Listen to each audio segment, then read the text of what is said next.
Assalamualaikum warahmatullahi wabarakatuh. My name is Muhammad bin Muhammad Aziz. Today I will be presenting about analysis of function, which consists of rational and polynomial. Our team consists of 3 people, which is me, Muhammad Hafizul, and then Muhammad Fidaus. And my friend here who didn't have a partner yet but still standing on the stage, Muhammad AZRUL. So what is analysis of function? So analysis of function is a way to know and understand a function behaviors, characteristic and its own properties, where differentiation will play a crucial role in the analysis and provide how a function will change as the input variable will change. Component in analysis of function, there are 7 components in total. Which is the first one is the derivative. The derivatives of a function measure the rate at which the function output change concerning its input, and it provides an information about the slope to the tangent line to the graph at the function at any given point. The second one is critical point, where the derivative either zero or undefined, and this point is a crucial thing to identify potential local minima and maxima, or point of inflection in the function itself. The third one is increasing and decreasing interval. So by examining the sign of the derivative, we can determine whether the interval of the function is increasing or decreasing according to the derivative, whether it's positive or negative. The last one is concavity and inflection point.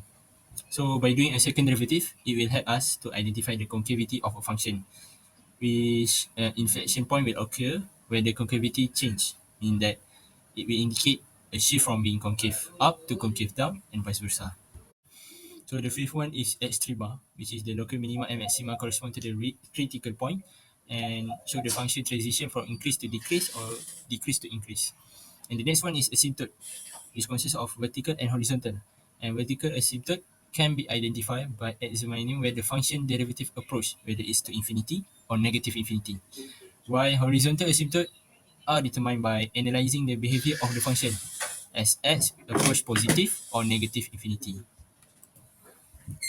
And the last one is end behavior, will help us to understand how the function behave as x approach positive or negative infinity, and will better provide insight into the long-term behavior of the function itself. That's all from me. Hi and Assalamualaikum. My name is Muhammad Fidaus, and in this part I will briefly explain on how to do an analysis of polynomial function. Firstly, you have to know how to differentiate between a polynomial function and a rational function. The easiest way to know is if you see a function which is a fraction, it most probably going to be a rational function. But if you encounter with this kind of equation, as you can see in the video, this one is a polynomial function. So I have constructed several questions for us to solve, and let's jump right into it. Typically, this is a kind of question they will ask you in exam. So for the first question is finding the x and y-intercept for the function. So how are we going to do it? Firstly, on how to find x-intercept, y or the function must be equal to 0. Why? So when the coordinate of y is 0, so we could easily find the coordinate of x where the line of function intercepted it. Then, when you plug in the 0 into y and start do the working to find x, you will end up with the value of x is 0.0209. So what we can conclude is the x-intercept is happen on coordinate x 0.0209 and y is 0. Then on how to find y-intercept, we're just going to do the same thing, but for this time we plug in 0 into x variable and you will end up with y equal to 2. Okay, so for the second question, we will try to find the intervals where function is increasing and decreasing, and then determine the relative astronom of the function, which are the maximum and minimum point. So firstly, you have to do a first derivative for the function given. So luckily, for this equation, we will end up with a quadratic equation. So we can easily find the value of x, which are x is equal to 3 and x is equal to -1. And then this is the most crucial part where we have to construct an interval table, I guess, or whatever you guys call it. I just call it table, where we have on top row the thing we have to find. As you can see in the slide, we have interval, that's value, sign of first derivative function, the slope of it, and whether it is increasing or decreasing. For the intervals, the x values, the lowest is -1. and the highest is 3. So basically, negative 1 has to be paired with negative infinity, and 3 has to be paired with positive infinity. And for the test value, you have to choose any number between the domain given. So for example, we have a domain between negative infinity to negative 1. Just choose any number between them except negative 1, and do the same thing for the rest. For the sign of first derivative function, what we have to do is we already choose a number on test value, right? So just plug in the number into the first derivative function and just look at the sign of the number, whether it is positive or negative. If it is positive, it means the interval is increasing, and if it's negative, then it means the interval is decreasing. Okay, for the third question, it asks to find the intervals where the function is concave up and concave down, and then determine the inflection point. The working is almost the same as the previous question. What you gotta do is take the first derivative function and then do the second derivative function. What is this for, you ask? For us to find the inflection point. After you get the equation of the second derivative function, we have to let it equal to 0 and solve for x. And for this one, we get x is equal to 1. And do the same thing with the table just like before. If you get positive for the sign, it is a concave up, and if it's negative, it is otherwise. Okay, so for the last question, it usually asks you to sketch the graph of function by using all the information that we get before. But as you can see, it is not a sketch. Sketch is a drawing, right? But this one is a graph plotting using Desmos. But the most important thing is you know what information to use to sketch the graph, which is the minimum and the maximum point, the what we call it, the intersection x and y, and whether at the certain point it's concave up or concave down. Hello, Assalamualaikum. My name is Madam AZRUL. So now I will explain to you guys about rational function. So from this example, given the function is 3x minus 6 divided by x minus 3. So we need to do this equation step by step. So there is 5 steps here. So you can read it and I will explain it more deeper after this. So now we move to the first step is find x-intercept and y-intercept. So to find x-intercept, we need to substitute y is equal to 0. And then we do the basic algebra until we get the answer is 2. So x-intercept is 2 and y-intercept is 0. And then same goes to y-intercept. We substitute x is equal to 0. And then we substitute the x is equal to 0, and then we will get y-intercept is equal to 2 and x-intercept is equal to 0, and then we get the final interval for x. So next step, which is find the vertical and horizontal asymptote. To find vertical asymptote, we use the function at the bottom, which is x minus 3. So then x minus 3 is not equal to 0, and then x equal to 3 for vertical asymptote. So why we use x minus 3 is not equal to 0? Because when x minus 3 is equal to 0, we will get 0. And then the function will be undefined. So analysis of vertical asymptote, limit x approaching to 3 from left and right, and we will get the answer is negative infinity and infinity. So move to next. The next stage is finding horizontal asymptote. So limit x approaching to infinity. So what will we do when we get the limit x approaching to infinity?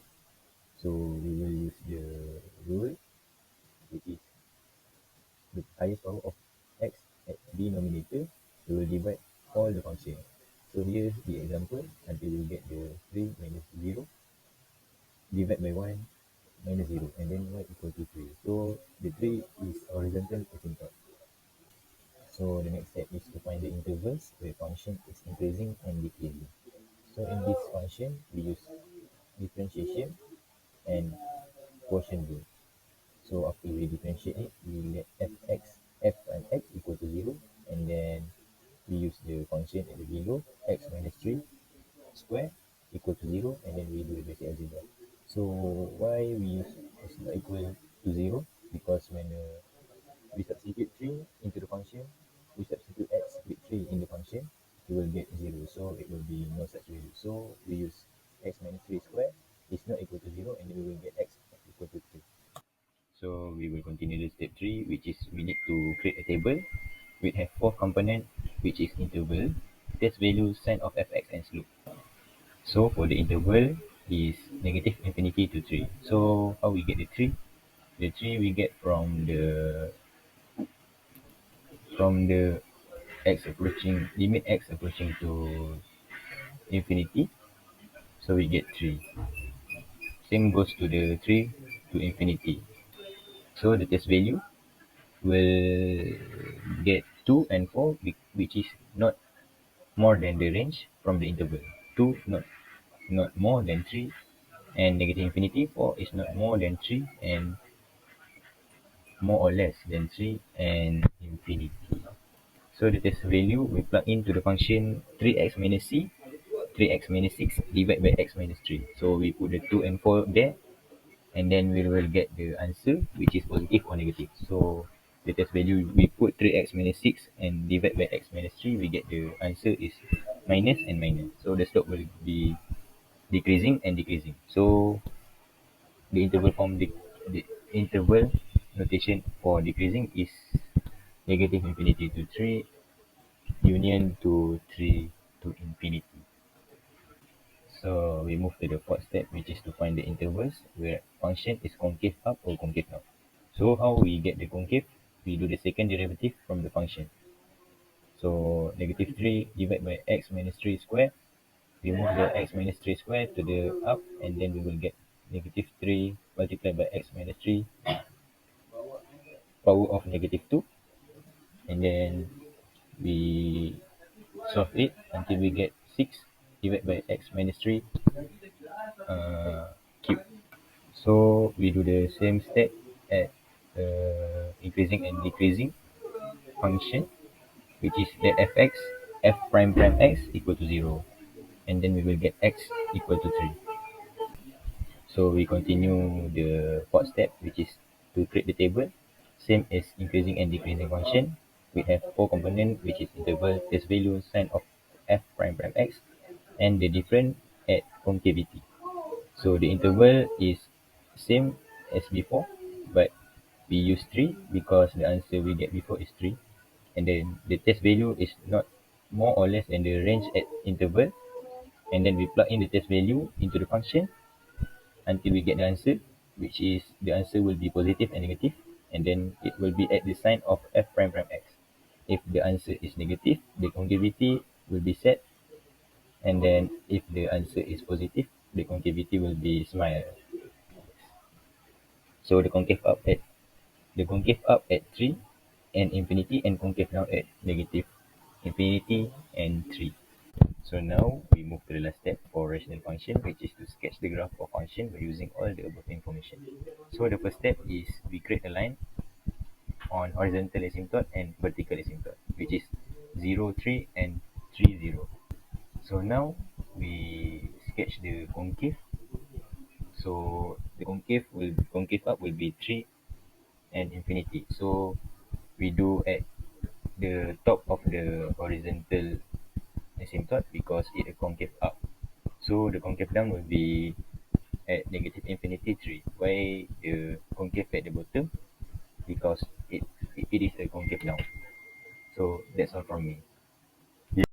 So for the conclusion, firstly, you have to know how to differentiate between a polynomial function and a rational function, and then understand the key components on how to do analysis of function, which is you have to understand what is critical points, what is the concavity, how to find inflection points, and all. And then the most important thing is you must have a strong basic of doing differentiation or derivative, because you will use it a lot if you try to answer a question from analysis of function. Okay, that's all from us. Thank you so much.